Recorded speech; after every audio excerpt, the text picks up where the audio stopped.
இன்றைய விவாதத்தில் நிலக்கரி கொள்வனவு சம்பந்தமான விடயம் வாத பிரதிவாதத்திற்கு உட்படுத்தப்பட்டு கொண்டிருக்கின்றது. இந்த நிலையில் இன்றைய இந்த விவாதத்தில் நான் கலந்து கொள்வதற்கு இருக்கவில்லை. திடீரென்று ஒரு பணிப்பின் பேரில் இதில் கலந்து கொண்டிருக்கின்றேன்.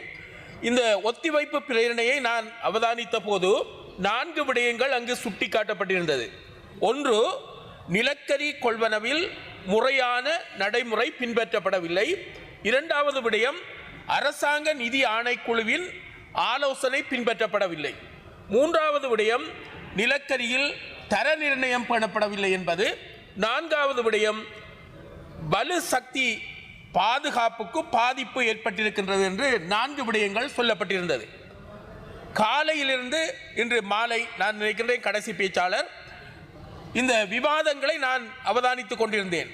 எதிர்க்கட்சியினர் பேசுகின்ற போது அவர்களது பக்கத்தில் நியாயங்கள் இருக்கின்ற விடயமும் காணப்பட்டது. அதே போன்று ஆளுங்கட்சியினர் அதனை விவாதிக்கின்ற போது தங்கள் பக்கம் அப்பாறான குற்றச்சாட்டுகள் இல்லை என்பதை கூறிக்கொண்டிருந்தார்கள். ஆனால் ஒரு விடயத்தை நாங்கள் பார்க்க வேண்டும். இந்த கடந்த காலத்தில் அவை நடந்தது இவை நடந்தது என்று சொல்லிக் கொண்டிருப்பதில் எங்களுக்கு அர்த்தமில்லை.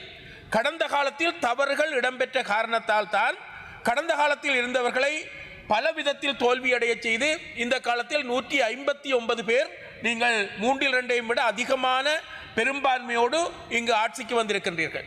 ஆகவே உங்களிடமிருந்து மக்கள் அதிகமான விடயத்தை எதிர்பார்த்து கொண்டிருக்கின்றார்கள். ஊழல், மோசடி, லஞ்சம் இல்லாத ஒரு கிளீன் ஸ்ரீலங்கா என்ற அடிப்படையில் ஒரு சுத்தமான ஆட்சி நடைபெற வேண்டும் என்று மக்கள் எதிர்பார்க்கின்றார்கள். எனவே அந்த வேளையில் சில குறைபாடுகள் ஏற்பட்டால் அல்லது சில வழுக்கள் ஏற்பட்டால் அதனை சுட்டிக்காட்ட வேண்டிய கடப்பாடு எதிர்க்கட்சிக்கு இருக்கின்றது என்பதை நீங்கள் ஒத்துக்கொள்ள வேண்டும். அவ்வாறு சுட்டி காட்டப்படுகின்ற போது உங்களில் ஏற்படுகின்ற தவறுகளை அல்லது தப்புகளை திருத்திக் கொள்ளக்கூடிய வாய்ப்புகள் அதிகமாக இருக்கின்றது. அதனை விடுத்து இந்த குற்றச்சாட்டுகளை சொல்பவர்கள் மீது நாங்கள் மாற்று கருத்துக்களை சொல்லிக் கொண்டிருப்பதில் அர்த்தம் இருப்பதாக நான் உணரவில்லை. கடைசியாக முஜிபுர் ரஹ்மான் அவர்கள் பேசிய போது அவருடைய பேச்சில் இருந்த சில விடயங்களை அவதானித்தேன். அவர் சொல்லியிருக்கிறார், இந்த நிலக்கரி கொள்வனவின் போது அந்த நிலக்கரி தரமற்றதாக இருந்தது, 8 கப்பல்கள் வந்துவிட்டது, இன்னும் 20 கப்பல்கள் வர இருக்கின்றது என்ற விடயத்தை சுட்டிக்காட்டினார். அவ்வாறு சுட்டிக்காட்டுகின்ற போது தொடர்ந்தும் நாங்கள் தரமற்ற நிலக்கரியை இறக்குமதி செய்ய போகின்றோமா என்ற கேள்வி எழுந்திருக்கின்றது. எனவே இந்த விடயத்தில் ஆளுங்கட்சியினர் கவனம் செலுத்த வேண்டும். ஏனென்றால் 4 விடயங்களும் நான் ஏற்கனவே குறிப்பிட்டிருக்கின்றேன். இந்த விடயம் சம்பந்தமாக இதில் மாற்றங்கள் திருத்தங்களை ஏற்படுத்தக்கூடிய வழிகள் இருக்குமாக இருந்தால் அதனை செய்வதன் மூலமாக உங்கள் மீது நீட்டப்படுகின்ற அந்த குற்றச்சாட்டுகளை குறைத்துக் கொள்ளலாம் அல்லது மாற்றிக்கொள்ளலாம் என்று நான் சொல்ல விரும்புகின்றேன். கடந்த காலத்தை பற்றி நாங்கள் பேசுகின்ற போது கடந்த காலத்தில் பல தவறுகள் இடம்பெற்றிருக்கின்றது, நாங்கள் ஏற்றுக்கொள்கின்றோம். அதற்கான தீர்ப்பும் மக்கள் தீர்ப்பும் நடைபெற்றிருக்கின்றது. அதனையும் நீங்கள் ஏற்றுக்கொள்ள வேண்டும். உங்களை மிக கூடுதலாக நம்பி இருக்கின்றார்கள். இந்த விகிதாசார பிரதித்துவ முறையில் 159 ஆசனங்களை பெறுவது என்பது சாதாரண விடயமில்லை. நான் நினைக்கிறேன் வரலாற்றில் விகிதாசார பிரதித்துவ முறையில் உங்களுக்குத்தான் 3/2 பெரும்பான்மையை விட அதிகமான ஆசனங்கள் கிடைத்திருக்கின்றது. மஹிந்த ராஜபக்ச கூட அந்த யுத்தத்தை வெற்றி பெற்றதன் பின்னர் கூட அவர்களுக்கு 144 ஆசனங்கள் தான் கிடைத்திருந்தது. ஆகவே உங்கள் மீது மக்கள் வைத்திருக்கின்ற நம்பிக்கை காரணமாக உங்கள் மத்தியில் ஏற்படுகின்ற தவறுகளை சுட்டிக்காட்ட வேண்டிய பொறுப்பு எதிர்க்கட்சிக்கு இருக்கின்றது. அவற்றிற்கு வாத பிரதிவாதங்கள் உங்களுடைய அதீதமான தர்க்க ஆற்றலை பயன்படுத்தி கொண்டு அதனை நாங்கள் வித்தியாசமாக அணுகுவதை விட தவறுகள் இருந்தால் அவற்றை திருத்திக் கொண்டு இன்னும் முன்னேற்றமான பாதையில் செல்வதுதான் பொருத்தமாக இருக்கும். இல்லாது விட்டால் இவற்றை சுட்டிக்காட்டாமல் மூடி மறைத்துக் கொண்டிருந்தால் தவறுகள் தொடர்வதற்கு வாய்ப்பு இருக்கின்றது. ஆகவே எதிர்க்கட்சி என்பது தவறுகளை அவதானித்து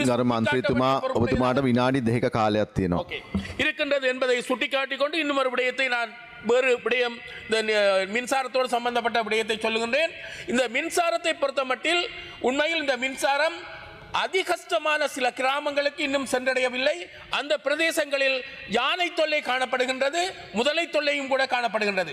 எனவே இந்த பிரதேசங்களுக்கு மின்சாரத்தை விஸ்தரித்து அந்த குக்கிராமங்களுக்கு அல்லது அதிகஷ்ட பிரதேசங்களுக்கு இந்த மின்சாரம் சென்றடைந்து சகலருக்கும் மின்சார ஒளியை கொடுக்க வேண்டும் என்பதையும் கேட்டுக்கொண்டு, அண்மையில் யானை தாக்கம் காரணமாக, அதாவது மின்சார ஒளி குறைவான இடங்களில் யானை புகுந்து தாக்குதல் செய்ததன் காரணமாக வாழைச்சேனையில் 2 பேர் கொல்லப்பட்டிருக்கின்றார்கள். மகளவட்டவானில் ஒரு தாய் கொல்லப்பட்டிருக்கின்றார். இதே போன்று பல இடங்களிலும் யானைகள் அலைந்து கொண்டிருக்கின்றன. இதனை கட்டுப்படுத்துவதற்கு மின்சார அமைச்சர் அல்லது வலுசக்தி அமைச்சர் வனஜீவராசிகள் அமைச்சோடு இணைந்து பயணிக்க வேண்டும் என்பதையும் கேட்டுக்கொண்டு, இன்னும் ஒரு விடயத்தை சொல்லுகின்றேன்.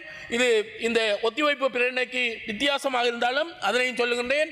அண்மையில் கல்வி அமைச்சரிடம் சொன்ன ஒரு விடயம், கண் பார்வையற்ற மாணவர்கள் பொது பரீட்சைகள் எழுதுகின்ற போது அவர்களுக்கு இந்த வரைவுகள் படங்கள் என்பன அந்த பார்வையற்ற புலனுக்கு புலப்படுவதில்லை.